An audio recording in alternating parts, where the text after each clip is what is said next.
Notre Père éternel, toi qui as tout créé. Dieu, tu... Bon matin, Ecclésia! Bon matin, Ecclésia! C'est par ton Saint-Esprit que Jésus fut conçu. Christ notre Sauveur. Bonjour, Ecclésia! Notre Père, oui je crois en Christ son Fils. Oui je crois en ton Saint-Esprit, ô Trinité divine. Oui je crois à la réalité. Bonjour, Ecclésia! Que nous vivrons à jamais. Car oui je crois dans le nom de Jésus. Bonjour, Ecclésia!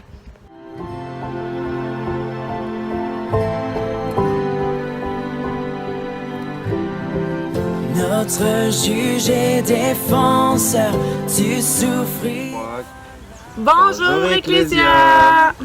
Bonjour, Ecclésia! Bonjour, Ecclésia!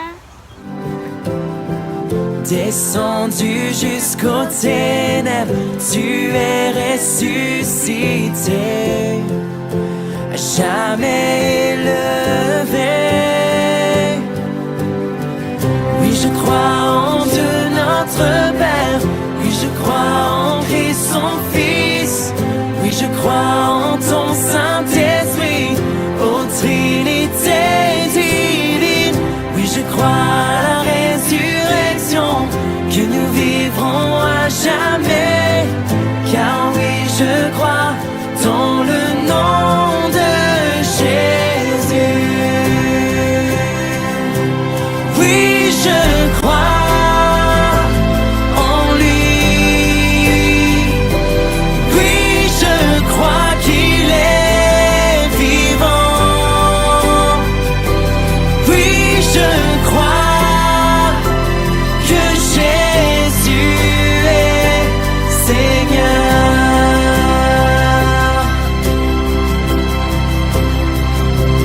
Oui, je crois en lui. Oui, je crois qu'il est vivant. Oui, je crois que Jésus est Seigneur.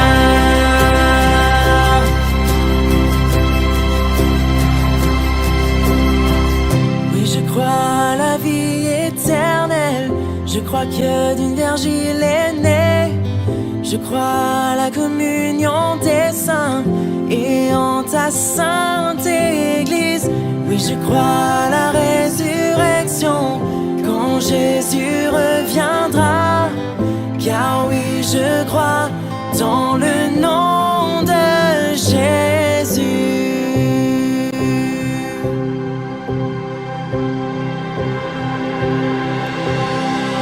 Oui, je crois en Dieu notre Père. Oui, je crois en Christ son Fils. Oui, je crois en ton Saint-Esprit, ô Trinité divine. Oui, je crois à la résurrection, que nous vivrons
te bénit et te garde. Il rayonne sur toi, il t'accorde sa grâce. Ton Dieu se tourne vers toi, te donne la paix.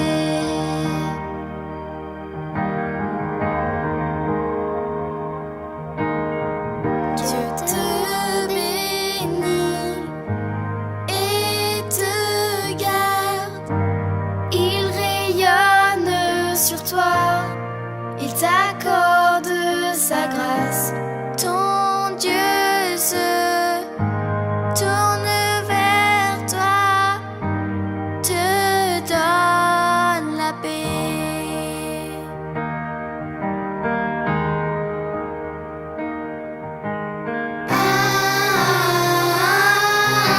Amen.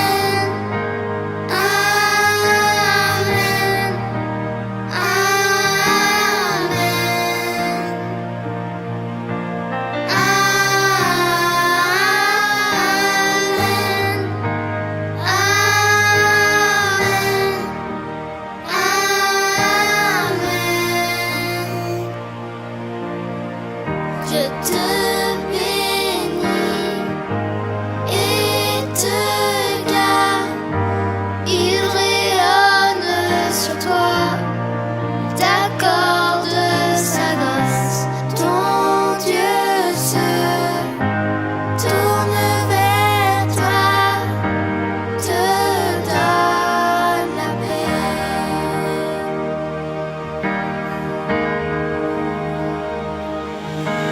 Amen.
Que sa faveur reste sur toi pour plus de 1000 générations, sur ta famille, sur tes enfants et les enfants de leurs enfants.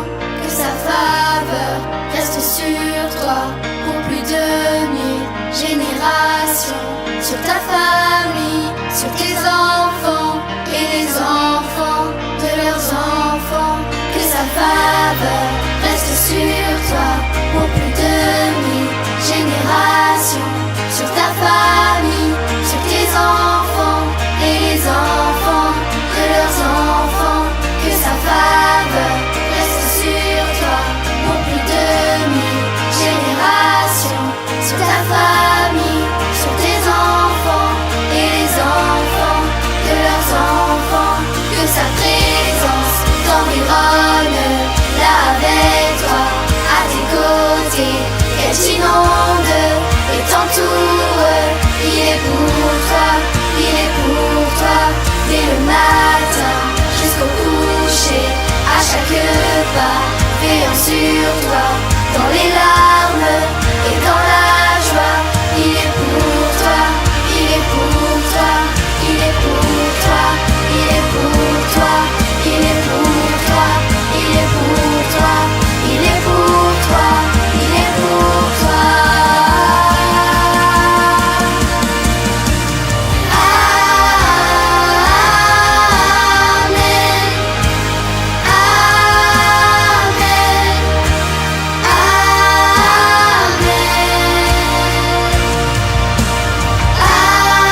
Bonjour tout le monde, bon dimanche matin, j'espère que vous avez passé une super belle semaine.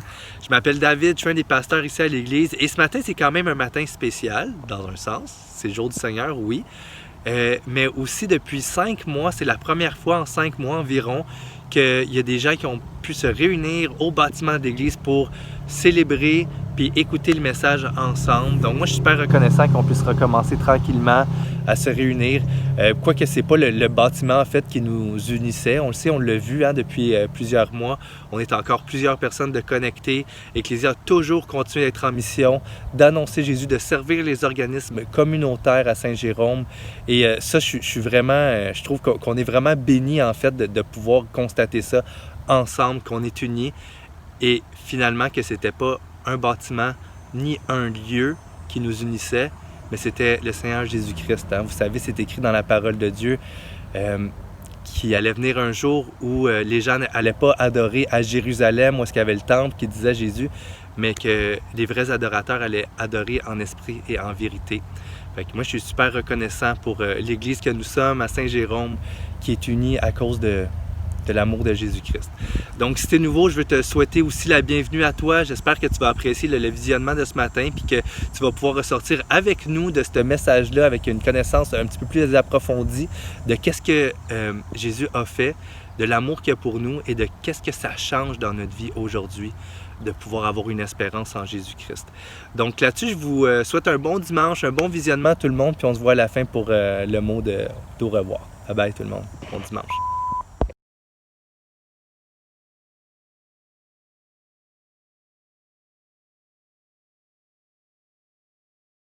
Bonjour, bienvenue à l'Église Ecclésia. On est ici dans le salon d'études au deuxième étage de l'Église Ecclésia. C'est une journée spéciale aujourd'hui parce que c'est notre journée d'ouverture de l'Assemblée dans l'Église. Puis je veux vraiment prendre le temps de souhaiter la bienvenue à toutes les personnes qui sont ici dans l'Assemblée ce matin. C'est notre premier dimanche, comme je disais, depuis le mois de mars. Et c'est excitant de se retrouver en famille finalement. Mon nom, c'est Benoît Cloutier et depuis plusieurs mois, on se rencontre sur Internet, comme je disais. Puis, à l'Église Ecclésia, ce que je veux, c'est vous dire que ici, on suit Jésus. On veut le faire connaître aux autres, puis c'est ce qu'on veut. On veut que les gens puissent goûter aux bénédictions que nous, on goûte à suivre Jésus. Si vous écoutez ici pour la première fois, ou si vous n'avez pas choisi de suivre Jésus personnellement, je vous souhaite la plus belle des bienvenues. Ce qu'on veut avec l'Ecclésia, c'est suivre Jésus. Pour le suivre, nous croyons qu'il faut le connaître. Et pour le connaître, il faut passer du temps dans la Bible, apprendre à le connaître dans la Bible, et c'est son livre. Et pour beaucoup de monde, la Bible est un livre mystérieux. En fait, la réalité, c'est qu'il y a des paroles dedans qui sont assez dures des fois à comprendre. Mais réellement, c'est un livre que plus on étudie, plus on passe du temps avec, et plus on comprend. Et plus qu'on voit qu'en fin de compte, c'est seulement une seule et même histoire, et c'est celle de Jésus. Je me souviens, moi, la première fois que j'ai ouvert ma Bible, c'est bizarre parce que en fait, je vais être honnête avec vous, là, je ne comprenais rien. Mais j'ai ouvert ma Bible et j'ai commencé à lire à la dernière page. Je ne comprends pas encore aujourd'hui pourquoi j'ai fait ça. Normalement, quelqu'un va commencer à lire dès la première page. Mais moi, j'ai commencé à choisir. J'ai commencé à lire le dernier livre, c'est-à-dire le livre d'Apocalypse. Et je vais vous dire honnêtement, je ne comprenais absolument rien de ce que je lisais. Mais je vais vous avouer une autre chose par contre. C'est que j'étais vraiment persévérant et je voulais connaître Jésus. Donc, je n'ai pas arrêté. La Bible, en général, est un livre très mystérieux. Mais tout à fait digne de cet objectif-là, c'est le livre d'Apocalypse, assurément. C'est plutôt rare qu'on entend une étude à partir du livre d'Apocalypse. Et aujourd'hui, c'est quelque chose que je vous offre. Le livre d'Apocalypse nous montre une image de Jésus qui n'est pas habituelle pour nous de voir. Dans la francophonie québécoise, nous connaissons Jésus comme le petit Jésus qui est dans le berceau à côté de sa mère Marie. Mais la réalité est tout autre. Le Jésus de la Bible est très différent. C'est un Jésus qu'on ne peut pas banaliser. Avez-vous une Bible? J'aimerais vous demander d'aller vous chercher une Bible. On va passer du temps dedans, on va la lire. Sinon, on peut la downloader sur notre téléphone. Il y a quelques ressources, quelques apps qui sont disponibles. Mais si vous en avez une, s'il vous plaît, allez la chercher. Et lisez avec moi au chapitre 1, versets 12 à 18 du livre d'Apocalypse. Je vous donne le temps, je vais aller la chercher moi aussi dans ma Bible. Donc, chapitre 1, versets 12 à 18 du livre d'Apocalypse. Lisons-le ensemble. Je me retournai pour savoir quelle était la voix de qui me parlait, et après m'être retourné, je vis 7 chandeliers d'or.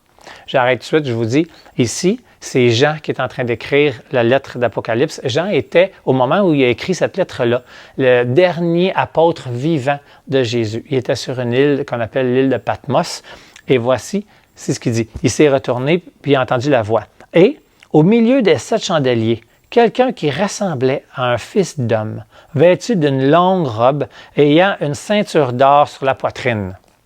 Sa tête et ses cheveux étaient blancs, comme de la laine blanche, comme de la neige. Ses yeux étaient comme une flamme de feu.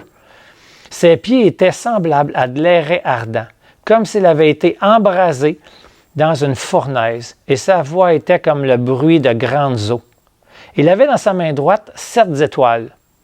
De sa bouche sortait une épée aiguë à 2 tranchants, et son visage était comme le soleil lorsqu'il brille dans sa force.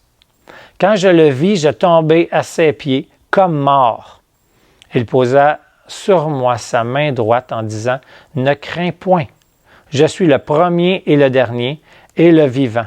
J'étais mort et voici, je suis vivant au siècle des siècles. Je tiens la clé des morts et du séjour des morts. » Wow, c'est tout un passage.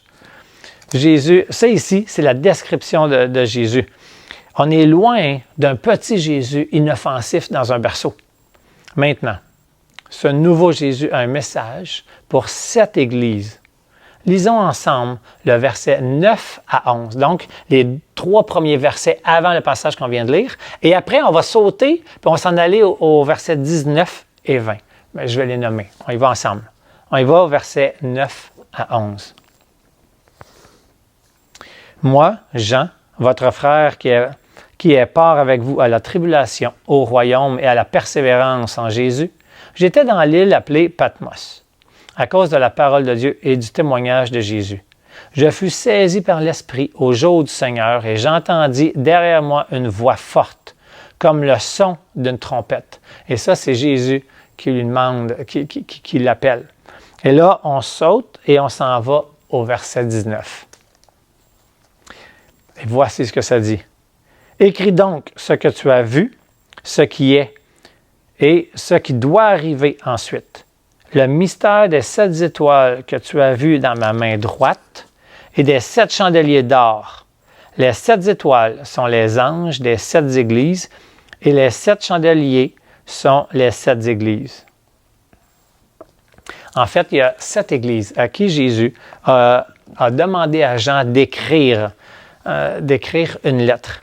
Et c'est ce qu'on va faire ce matin. Je vous propose qu'on passe à travers ces églises-là et qu'on voit. Mais je vais vous dire, aujourd'hui, on va commencer par 3 églises, les 3 premières, et on va continuer la semaine prochaine avec les 4 dernières.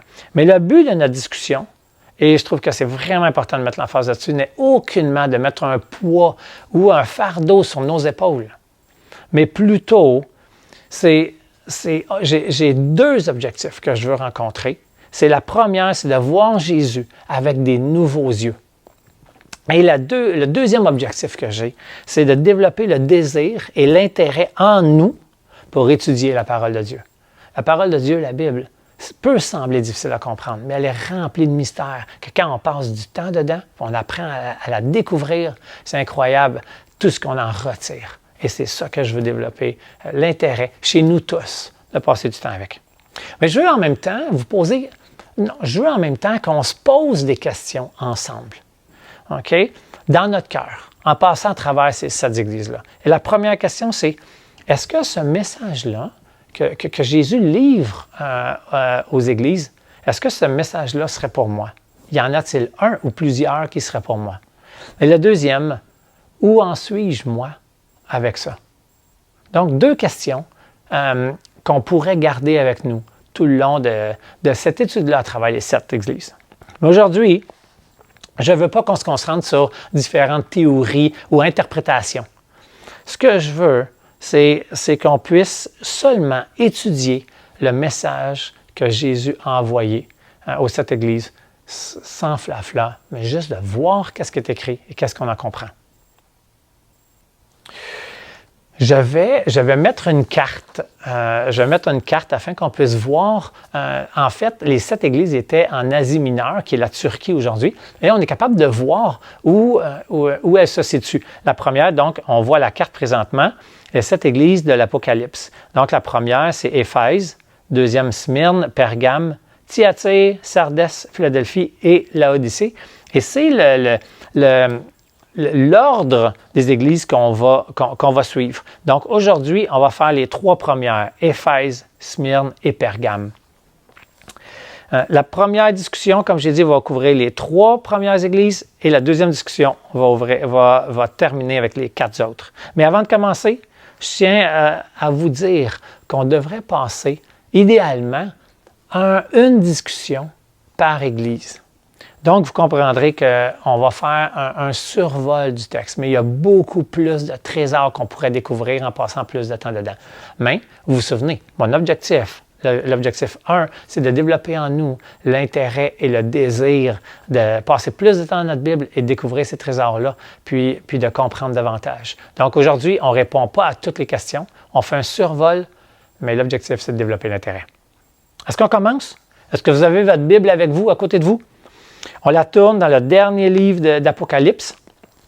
Et je suis conscient que pour plusieurs personnes entre nous, c'est peut-être la première fois que vous ouvrez dans le livre d'Apocalypse. Et ça va vous sembler des fois complexe, mais ne vous en faites pas, ça va bien aller. On est ensemble, on étudie la parole de Dieu et c'est à travers la prière. Mais parlant de prière, prenons quelques secondes pour prier ensemble. Alors, Seigneur Dieu, on s'arrête pour étudier ta parole, la parole de Dieu, et on te supplie d'être avec nous pendant le temps qu'on étudie. On te demande, Seigneur, d'ouvrir nos cœurs à ce qu'on a à apprendre, à ce que tu souhaites qu'on apprenne. On sait que tu as fait beaucoup pour nous. Tu es allé sur la croix pour nous. Tu nous aimes. Tu veux notre mieux. Alors, guide-nous dans cette étude et sois avec nous, accompagne-nous. Amen. Commençons maintenant. Je prends ma Bible, je vous propose qu'on lit ensemble la première lettre que Jean a écrite de la part de Jésus à l'église d'Éphèse. Donc, on a cette lettre-là au chapitre 2, dès le verset 1, qui se rend jusqu'au verset 7. On va le lire ensemble, il va apparaître à l'écran en même temps. Écrit à l'ange de l'église d'Éphèse. Voici ce que dit celui qui tient les 7 étoiles dans sa main droite, celui qui marche au milieu des 7 chandeliers d'or. Je connais tes œuvres, ton travail et ta persévérance. Je sais que tu ne peux pas supporter les méchants, que tu as éprouvé ceux qui se disent apôtres et qui ne le sont pas, et que tu les as trouvés menteurs, que tu as de la persévérance, que tu as souffert à cause de mon nom, et que tu ne t'es point lassé. Mais ce que j'ai contre toi, c'est que tu as abandonné ton premier amour. Souviens-toi donc d'où tu es tombé. Repens-toi et pratique tes premières œuvres. Sinon, je viendrai à toi et j'ôterai ton chandelier de sa place, à moins que tu ne te repentes. Tu as pourtant ceci, c'est que tu haïs les œuvres des Nicolaïtes, œuvres que je haïs aussi. Que celui qui a des oreilles entende ce que l'Esprit dit aux églises. À celui qui vaincra, je donnerai à manger de l'arbre de vie qui est dans le paradis de Dieu. Ça, c'est le premier message, la première lettre à la première église, l'église d'Éphèse. En fait, l'église d'Éphèse, c'est Priscille et Aquilas qui l'ont fondée. Priscille et Aquilas étaient des amis intimes de l'apôtre Paul. L'église d'Éphèse prospérait dans une ville plutôt idolâtre. La ville d'Éphèse était bien connue pour son temple, un temple dédié à la déesse Diane. ce temple était une des 7 merveilles de l'Antiquité. Donc, on parle de quelque chose de gros, là. On parle de quelque chose qui devait être très imposant. Mais comment Jésus se présente à eux? Jésus est présenté comme étant celui qui tient les 7 étoiles dans sa main et celui qui marche au milieu des 7 chandeliers d'or. Vous savez que les 7 étoiles sont les 7 anges des 7 églises et les 7 chandeliers d'or sont les 7 églises. Donc, Jésus marche parmi les 7 églises. On a vu ça au chapitre 1, au verset 20. Jésus se présente comme celui qui nous tient dans sa main. Tournez, s'il vous plaît, avec moi dans Jean 10, 27 à 30. Prenons le temps d'aller voir Jean 10, versets 27 à 30. Il va apparaître à l'écran. Mes brebis, c'est Jésus qui parle. C'est Jésus qui parle et il dit, « Mes brebis entendent ma voix. Je les connais et elles me suivent. Je leur donne la vie éternelle, et elles ne périront jamais, et personne ne les ravira de ma main. Mon Père me les a donnés, mon Père qui me les a donnés est plus grand que tous, et personne ne peut les ravir de la main de mon Père. Moi et le Père, nous sommes un. » Si vous aviez des doutes sur Jésus et à savoir s'il était Dieu, maintenant, tous ces doutes-là sont dissipés. Mais voyez-vous comment ça concorde ensemble?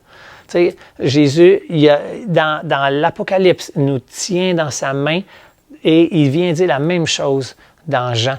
Et on voit que dans plusieurs autres passages, ça soutient ce que Jean est en train d'écrire dans l'Apocalypse. Maintenant, Jésus fait des louanges ou fait des éloges à l'Église d'Éphèse. Et voici les éloges. Okay? Jésus partage à l'Église d'Éphèse un beau message d'espoir et d'encouragement. C'est une Église qui travaille fort et qui est persévérante. Elle persévère. Le mot persévérance, tel qu'il est utilisé ici dans l'original, il signifie que les Éphésiens réussissent courageusement à supporter les difficultés, les souffrances et les pertes. Donc, c'est une persévérance qui demande de tenir solide, de supporter quelque chose de lourd. Les gens de l'Église d'Éphèse demeurent fidèles à Jésus. Jésus leur dit qu'ils ne supportent pas les méchants. Les Éphésiens règlent leur conduite sur des normes de sainteté élevées et ils sont sensibles au péché. Et ça, c'est extraordinaire. Les gens de l'Église d'Éphèse ont du discernement spirituel. Mais wow, c'est quoi ça, là, du discernement spirituel? En fait, au verset 2b, Jésus reconnaît qu'ils éprouvent les apôtres et sont capables de les trier. Okay, toi, tu n'es pas un bon apôtre. Toi, tu es un bon apôtre. Un apôtre, c'est un messager. Donc, ils pouvaient, les gens d'Éphèse, reconnaître un bon messager de Dieu. Moi, je vais être honnête avec vous, j'aimerais énormément avoir ce discernement-là, être capable d'identifier qui est un bon apôtre, un bon messager de Dieu. Il y a une dernière éloge que Jésus fait à l'Église d'Éphèse. Et il leur dit, vous haïssez les Nicolaïtes. C'est quoi ça exactement, Nicolaïtes? Voici qu'est-ce que mes recherches ont un peu donné. Les Nicolaïtes étaient, en fait, eux autres, ils présentaient un faux enseignement. Les Nicolaïtes croyaient en Jésus, mais ils poussaient les gens à l'immoralité et à la méchanceté. En fait, ce qu'ils disaient, eux autres, c'est que nous sommes libres de tout faire ce qu'on veut quand on est chrétien, quand on suit Jésus. La réalité, c'est vrai qu'on peut faire tout ce qu'on veut. C'est juste que Jésus nous aime. Il nous aime énormément et il veut nous protéger. Et il nous dit, faites pas ces choses-ci, ces choses-là, c'est pas bon pour vous. Jésus veut nous protéger comme un bon père protégerait son enfant. Ceci dit, malgré les éloges, Jésus soulève quand même un sujet d'inquiétude avec l'Église d'Éphèse. Il dit, vous avez abandonné votre premier amour. Cette génération de l'Église d'Éphèse en est devenue à accomplir ses responsabilités dans l'Église avec un amour faiblissant pour Dieu et pour les autres. Alors Jésus leur donne des commandements. Il leur dit, au verset 5, on lit, Jésus leur demande de se retrouver ou de se souvenir d'où ils viennent. Vous savez que l'oubli est vraiment très souvent la première cause du déclin spirituel. Je ne sais pas si vous avez déjà fait cet exercice-là, vous, de revenir en arrière et vous souvenir d'où vous venez. Vous souvenir du chemin que vous avez parcouru. Souvent quand on fait ce souvenir-là, on devient beaucoup plus reconnaissant à Dieu. C'est comme, wow, OK, je pars de loin.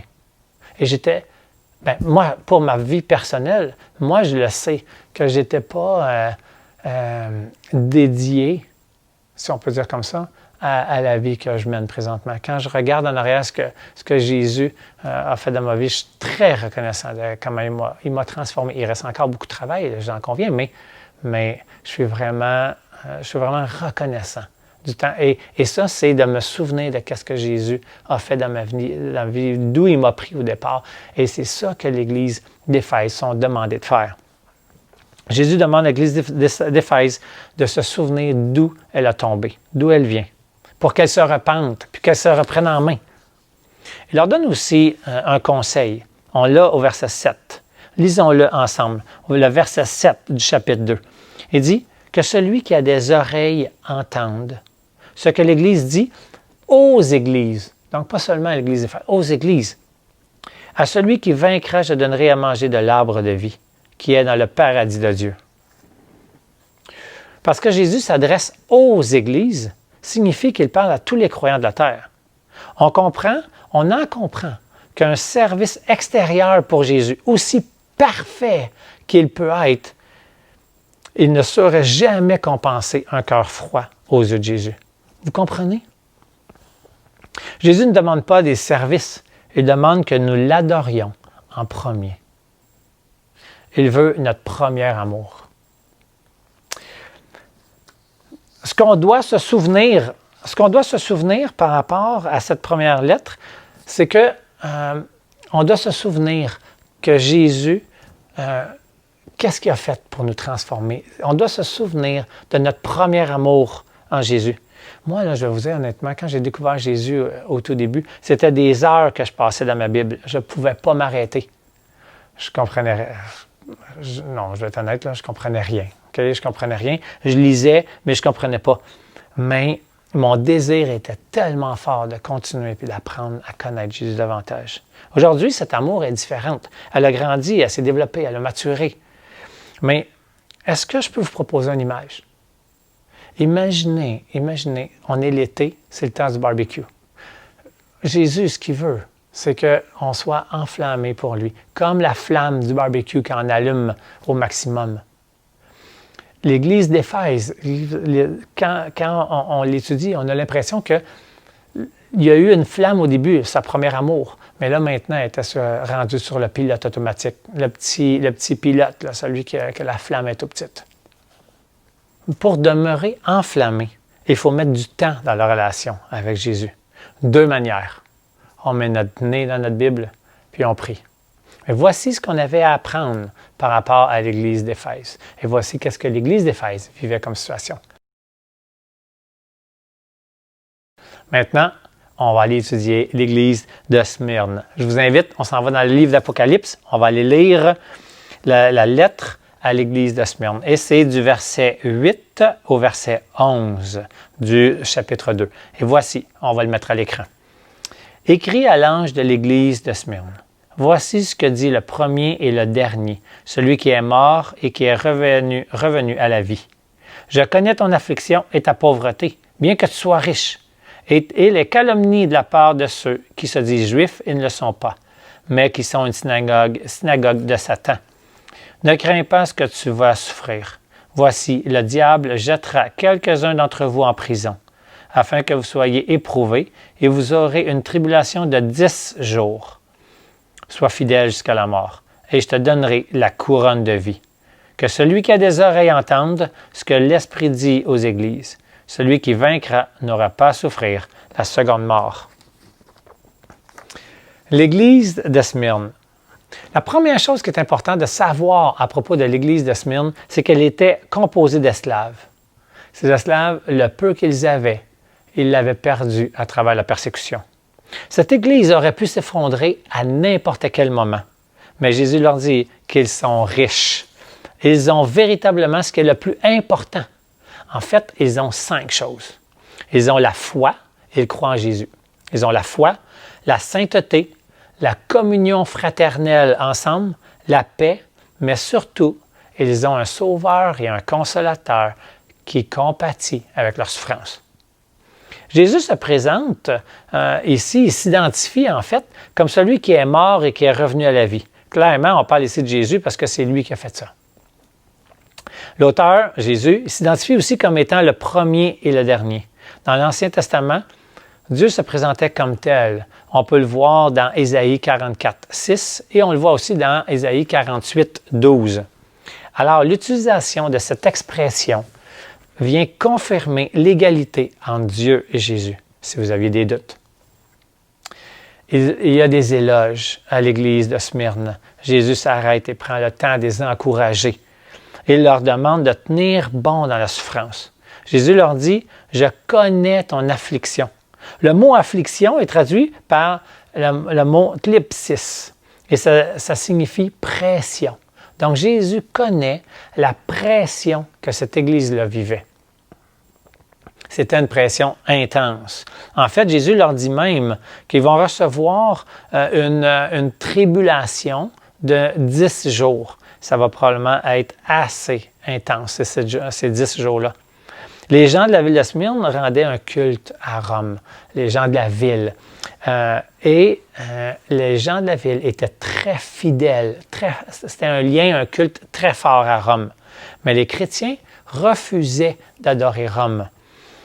Les citoyens, fâchés, les traitaient de rebelles à Rome. Et c'est une des sources d'où venait cette pression-là que la ville faisait sur l'Église. La deuxième source, une autre source, c'est que les gens de Rome, les gens de Smyrne adoraient beaucoup Rome, mais ils avaient aussi d'autres dieux qu'ils louaient, qu'ils adoraient.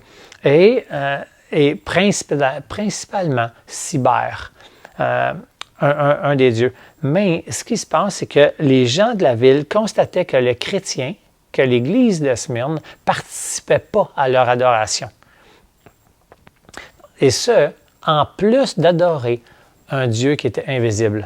Alors, pour eux, les chrétiens sont alors devenus comme des antisociaux. Et c'est la deuxième cause, la pression que la ville faisait sur l'Église de Smyrne. Vous vous souvenez qu'à Éphèse, Jésus était inquiet parce que les gens de l'Église d'Éphèse perdaient leur premier amour. Eh bien, à Smyrne, il n'y avait pas aucun message d'inquiétude pour l'Église. Jésus ne fait que les encourager à tenir bon. Il leur dit, la victoire est à eux. Il y a quand même des commandements, par contre. Jésus demande à l'Église de Smyrne d'être fidèle jusqu'à la mort. Et il leur dit au verset 10, « Ne crains pas de ce que tu vas souffrir. » Jésus leur annonce qu'ils souffriront à nouveau. Ce sera encore la persécution. Et il leur dit que leur tribulation, leur persécution durera 10 jours, comme j'ai dit tantôt. Mais certains auteurs interprètent ces 10 jours-là comme 10 périodes ou 10 ans. Moi, je préfère croire que c'est 10 vraies journées, mais comme j'ai dit, ce sera 10 journées probablement très intenses. Jésus leur commande de demeurer fidèles dans cette persécution-là, et ça jusqu'à la mort. C'est son commandement. Et maintenant, il leur donne des conseils aussi à l'Église de Smyrne. Comme on l'a dit, Jésus ne fait aucune réprimande à l'Église de Smyrne. Il termine son message pour elle avec un mot d'encouragement. Il leur dit, « Sois fidèle jusqu'à la mort et je te donnerai la couronne de vie. » La couronne de vie signifie une récompense. Elle représente la vie éternelle. Il leur dit, « Tiens bon, je te donnerai la vie éternelle avec moi au ciel. » C'est extraordinaire. Une petite remarque à se souvenir. Étant donné que les croyants de Smyrne aiment Jésus, Jésus leur demande... Non, je recommence. Étant donné que les croyants de Smyrne aiment Jésus, ils lui demeurent fidèles. En raison de cette fidélité, ils se font détester. Et parce qu'on les déteste, on les persécute. Puis en retour, cette persécution les pousse à aimer Christ davantage. Mais pourquoi les gens de Smyrne, pourquoi la ville de Smyrne les déteste? Pourquoi la ville de Smyrne, les habitants de la ville, détestent les membres de l'Église de Smyrne? Qu'est-ce que ça peut leur faire, en fin de compte, que l'Église de Smyrne suive Jésus? Principalement, c'est une bonne question, c'est une excellente question, mais principalement, c'est une question de clash des valeurs. J'aimerais vous proposer une image. C'est comme un homme qui choisit de tromper sa femme parce qu'il y a des problèmes dans son couple, dans son mariage. Et là, il rencontre un chrétien qui lui aussi a des problèmes dans son mariage, mais choisit de rester fidèle à sa femme. Ce clash de valeurs-là crée de la culpabilité chez l'homme trompeur qui développe cette haine-là face à cet homme-là qui le fait mal paraître. Donc, c'est une question de clash de valeurs qui fait que les habitants de la ville de Smyrne haïssaient les gens de l'Église. On sait quand on fait quelque chose de mal. Notre conscience nous le dit, et c'est un sentiment de culpabilité. Les gens de Smyrne ont reçu la parole de Dieu avec un cœur honnête et un cœur bon. Ils ont été persévérants. Aujourd'hui, ils célèbrent au ciel avec Jésus. Je me demande à moi aussi, Jésus me demande à moi aussi de demeurer fidèle jusqu'à la mort. C'est un conseil qui m'appartient aussi. Allons maintenant avec l'Église de Pergame. La troisième qu'on va étudier aujourd'hui. On a étudié Éphèse, on a étudié l'Église de Smyrne et maintenant, on va étudier l'Église de Pergame. Et la semaine prochaine, on va continuer avec les 4 autres églises. Maintenant, l'Église de Pergame. Allons lire versets 12 à 17 dans notre Bible, afin qu'on puisse bien savoir c'est quoi le message que Jésus leur envoie. Alors, je vais le mettre aussi à l'écran. Lisons ensemble. Écrit à l'ange de l'Église de Pergame. Voici ce que dit celui qui a l'épée aiguë à 2 tranchants. Je sais où tu demeures. Je sais que là est le trône de Satan. Tu retiens mon nom et tu n'as pas renié ma foi. Même au jour d'Antipas, mon témoin fidèle, qui a été mis à mort chez vous, là où Satan a sa demeure. Mais j'ai quelque chose contre toi, c'est que tu as là des gens attachés à la doctrine de Balaam, qui enseignait à Balak à mettre une pierre d'achoppement devant les fils d'Israël pour qu'ils mangent des viandes sacrifiées aux idoles et qu'ils se livrent à la débauche. De même, toi aussi, tu as des gens attachés pareillement à la doctrine des Nicolaïtes. Repens-toi donc, sinon je viendrai à toi bientôt, et je les combattrai avec l'épée de ma bouche. Que celui qui a des oreilles entende ce que l'Esprit dit aux églises. À celui qui vaincra, je donnerai de la manne cachée, et je lui donnerai un caillou blanc, et sur ce caillou est écrit un nom nouveau, que personne ne connaît, si ce n'est celui qui le reçoit. L'Église de Pergame. En fait, sur l'Église de Pergame, on n'a aucune information. On croit qu'elle a été fondée durant le séjour de Paul à Éphèse, durant son 3e voyage missionnaire. Mais on sait que Pergame était la capitale de l'Asie, et ce depuis 250 ans, au moment où Jean a écrit la lettre. C'est une ville de culte à 4 divinités, donc 4 dieux. Mais le culte de cette divinité est largement dépassé par le culte que les gens de la ville font à l'empereur, c'est-à-dire à Rome. La ville de Pergame était reconnue pour son immense bibliothèque. En fait, c'était la plus grande bibliothèque de toute l'Antiquité après celle d'Alexandre le Grand. Grâce à cette immense bibliothèque, Pergame était un centre culturel d'apprentissage de grande importance. La ville existe toujours aujourd'hui. Elle est en Turquie, elle s'appelle Bergama. Comment Jésus est présenté maintenant à cette église-là? Jésus est présenté comme celui qui tient l'épée aiguë à 2 tranchants, comme au verset 1, 16 qu'on avait lu à l'introduction. Cette description de Jésus le présente comme étant le juge et le bourreau. C'est pas là une introduction qui est vraiment positive et prometteuse. C'est davantage un message menaçant pour l'Église de Pergame. Mais pourquoi cette Église se voit recevoir de la part de Jésus un tel message? Bonne question. Voici, elle se prépare à faire des compromis avec le monde. Et ces compromis la conduiront à abandonner Dieu. Heureusement, elle reçoit des éloges aussi de la part de Jésus. Il y a quand même un certain éloge à lui faire parce que la ville de Pergame est décrite comme la ville où siège le trône de Satan. Donc, nous avons une Église qui réussit à retenir le nom de Jésus et à garder la foi dans la ville où se trouve le trône de Satan. Et Jésus en fait son éloge et je crois que c'est bien mérité. Par contre, il y a des sujets d'inquiétude. On les a nommés dans la lecture. Le sujet d'inquiétude que Jésus soulève, c'est qu'il y a 2 faux enseignements qui sont tolérés dans l'Église de Pergame. Il faut mentionner que la majorité des gens de l'Église sont fidèles à Jésus. Mais ils tolèrent ces enseignements de Balaam et de Nicolaïte. En gros, ces 2 enseignements ou ces 2 doctrines tournent autour d'un faux enseignement qui donne le droit de faire des choses qu'on sait ne pas être bon pour les gens. Par exemple, les Nicolaïtes permettaient les orgies et les autres sortes de débauches. Mais Jésus enseigne de nous tenir loin de ces choses-là. Le commandement que Jésus a pour l'Église de Pergame. Jésus dit aux fidèles de cette Église, « Repentez-vous de les tolérer dans l'Église, ces gens qui enseignent ces fausses doctrines. Repentez-vous et faites du ménage. Sinon, je viendrai bientôt à toi et je les combattrai avec l'épée de ma bouche. » Il faut comprendre ici que si Jésus vient les combattre, c'est aussi les gens qui marchent avec Jésus qu'il va reprendre là-dedans. Les gens qui enseignaient ces faux enseignements, mais aussi les gens qui la toléraient vont être jugés par Jésus. Même s'ils n'ont pas participé, ils les ont laissés faire, ils les ont laissés enseigner.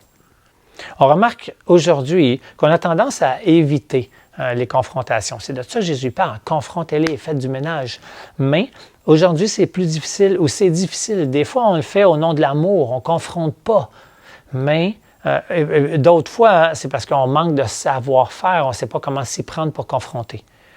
Mais c'est évidemment lorsqu'on accepte des faux enseignements dans l'Église puis on les tolère, c'est évidemment, on est en train de répéter ce qui est arrivé à l'Église de Pergame.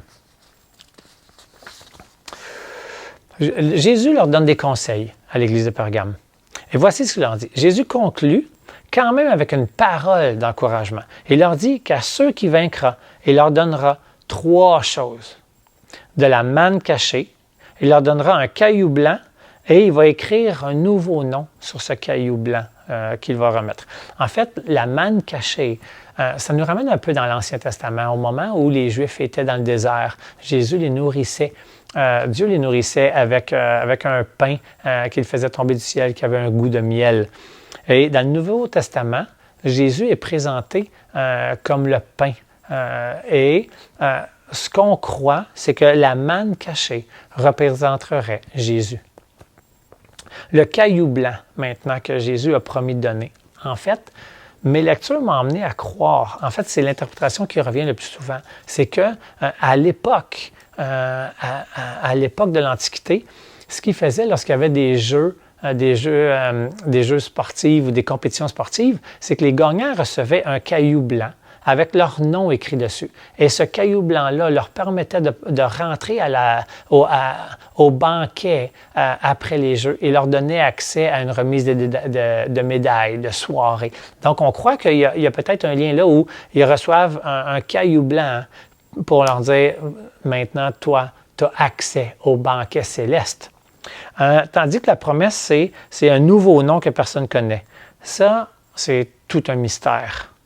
Mais le terme grec utilisé ne signifie pas un nouveau nom au sens temporel, nouveau de ancien, mais plus un nouveau nom au sens qualitatif, au sens que je ne le savais pas, maintenant je le sais, mais d'autres personnes le savent déjà.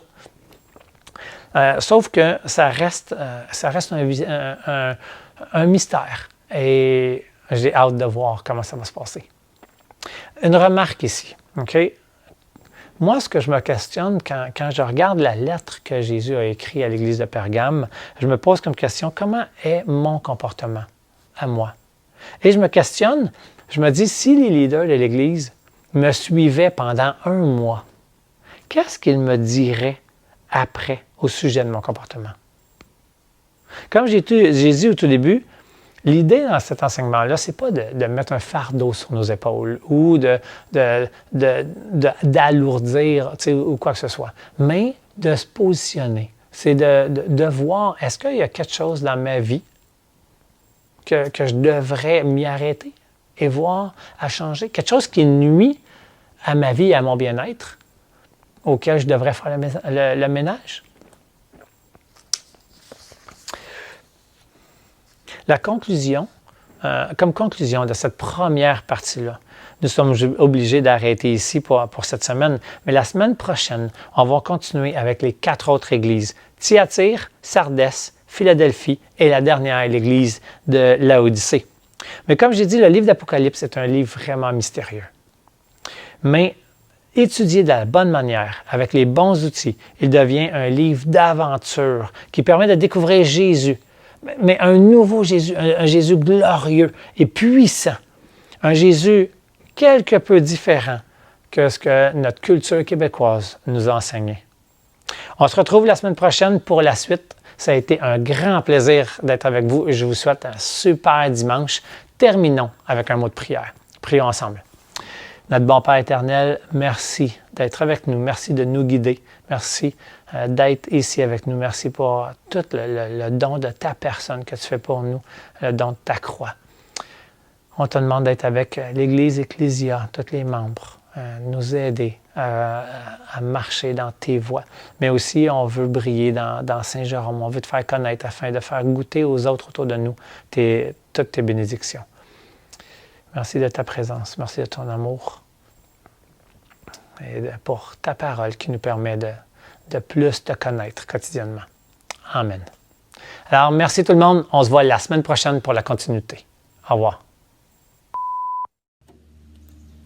Salut Ecclésia, j'espère que vous allez bien. Je m'appelle Benoît, je fais partie de l'équipe d'accueil à Ecclésia. J'ai quelques annonces pour vous ce matin. Premièrement, si vous seriez intéressé à vous faire baptiser, on prévoyait des baptêmes en août ou en septembre, dépendamment du nombre de personnes qui sont intéressées. Donc, vous pouvez nous contacter à l'adresse qui va apparaître à l'instant. Ensuite de ça, pour Tsorea, donc pour ceux qui ne le savent pas, il y a Mathieu Faton et Sylvie Comeau, 2 personnes de notre Église qui œuvrent au Bénin actuellement avec 2 autres femmes. Si vous voulez avoir un peu plus de nouvelles de qu'est-ce qui se passe là-bas, vous pouvez aller les suivre sur la page Facebook. En ce moment, ils font une récolte d'arachides et de maïs là-bas. Donc, si vous voulez regarder qu'est-ce qui se passe, ils sont très actifs sur leur page Facebook. Et si vous voulez donner financièrement aussi pour les supporter dans cette cause-là, vous pouvez aussi nous contacter ou contacter directement Tsorea pour pouvoir voir comment vous pouvez les aider. Et finalement, si vous êtes intéressé aussi à contribuer à la mission d'Ecclésia, vous pouvez, encore une fois, donner directement sur Canadon.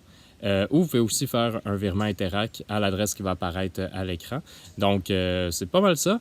Pour les personnes aussi qui sont au bâtiment actuellement, je vous dis bonjour et on a hâte de tout le monde être au bâtiment ensemble dans les prochaines semaines. Au revoir!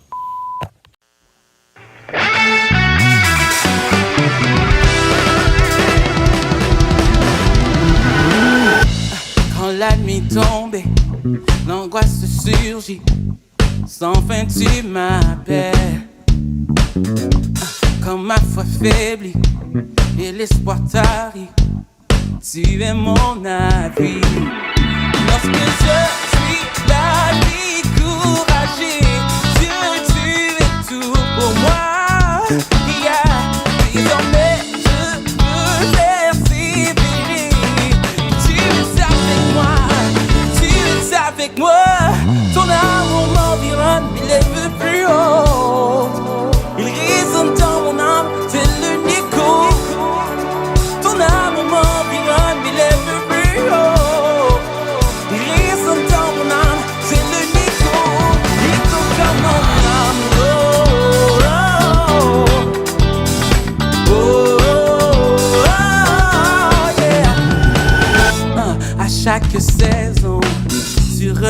belle promesse envers moi. Oh, oh, oh, il me s'emporter à ta volonté, il veut t'arrêter. Lorsque je suis là, découragé, que tu es tout pour moi. Yeah. Désormais je veux persévérer. Tu es avec moi, yeah. Tu es avec moi. Ton amour m'environne, il élève plus haut. Il résonne dans mon âme, c'est le Nico. Ton amour m'environne, il élève plus haut. Il résonne dans mon âme, c'est le Nico. Nico dans mon âme, oh, oh, oh, oh, oh, Nico dans mon âme, oh, oh, oh, oh, yeah. Hey.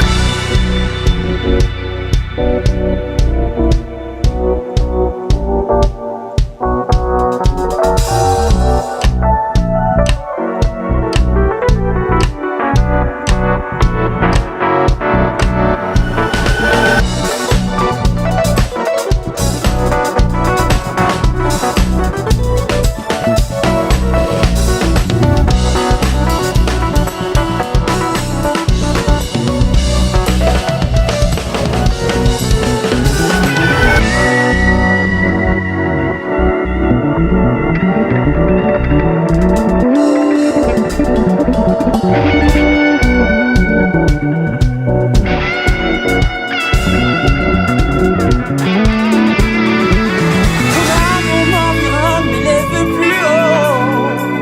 Il résonne dans mon âme, tel le Nico. Ton amour m'environne, il élève plus haut.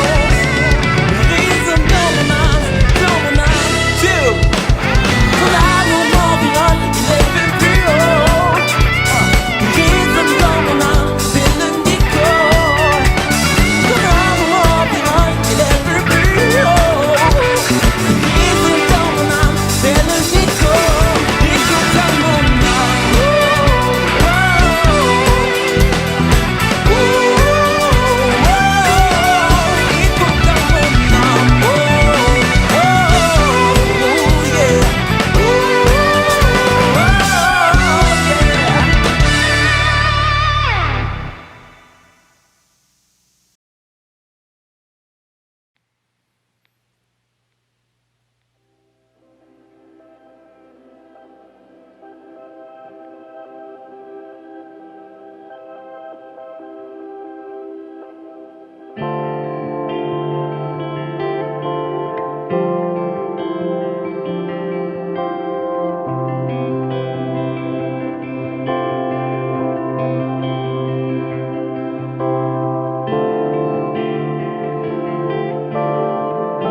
Captivé par ta présence, je désire rester à tes pieds. Captivé par ta sainte présence, je veux m'abandonner. Je ne cherche pas ta main, tu ne me dois rien, tu m'as comblé. Au-delà de ce que tu peux faire, je veux ton cœur.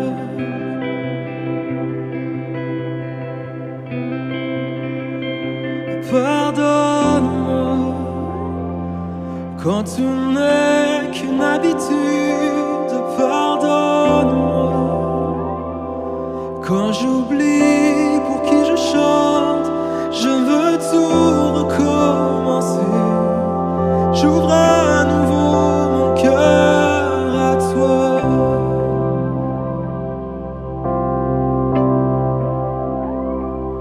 Pardonne-moi Quand je ne pense qu'à moi, seul pardonne-moi.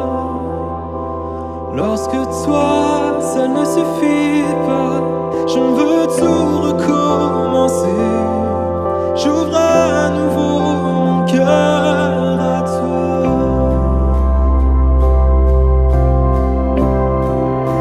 Captivé par ta présence, je désire rester à tes pieds. Captivé par ta sainte présence, je veux m'abandonner. Je ne cherche pas ta main. Tu ne me dois rien, tu m'as comblé. Au-delà de ce que tu peux faire, je veux ton cœur. Je veux ton cœur. Rien ne manque, rien ne manque, ne peut me combler. Je veux ton cœur. Rien ne manque, rien ne manque, ne peut me combler. Je veux ton cœur. Rien ne manque, rien ne manque, ne peut me combler. Je veux ton cœur. Rien ne manque, rien ne manque, ne peut me combler. Je veux ton cœur.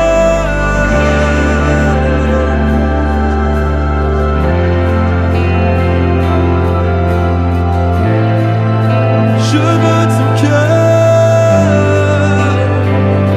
car rien ne manque, ne peut me combler.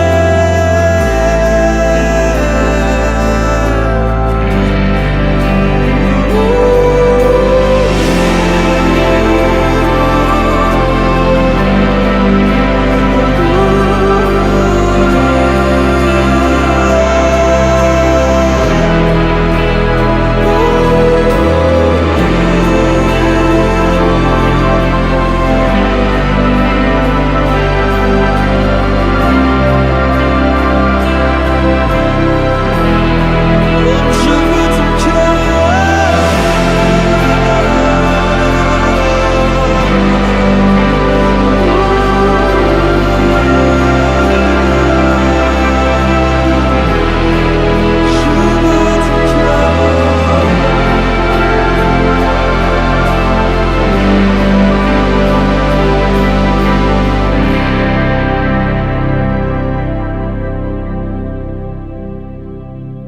Pardonne-moi quand tout n'est qu'une habitude. Pardonne-moi quand j'oublie pour qui je chante. Je veux tout recommencer. J'ouvre à nouveau mon cœur à toi.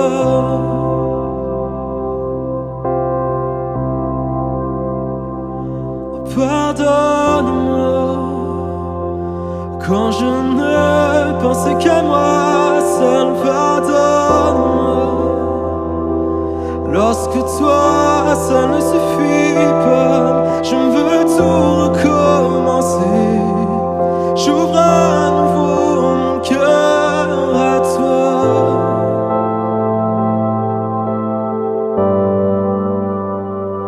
Je veux tout recommencer. J'ouvre à nouveau mon cœur à toi.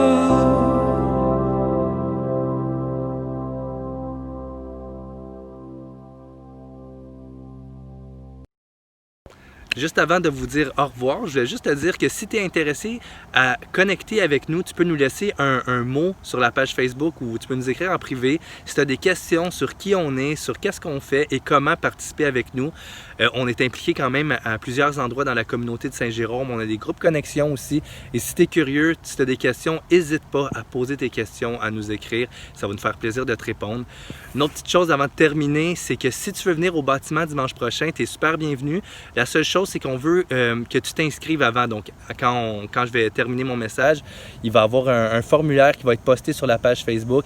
Tu remplis le formulaire, comme ça, on sait que tu vas venir et on s'assure d'être prêt pour pouvoir recevoir les gens qui sont inscrits parce que c'est limité les places dimanche à cause de la distanciation sociale. Fait que là-dessus, moi, je vous dis bonne semaine tout le monde, que ça vous bénisse et on se voit la semaine prochaine. Salut!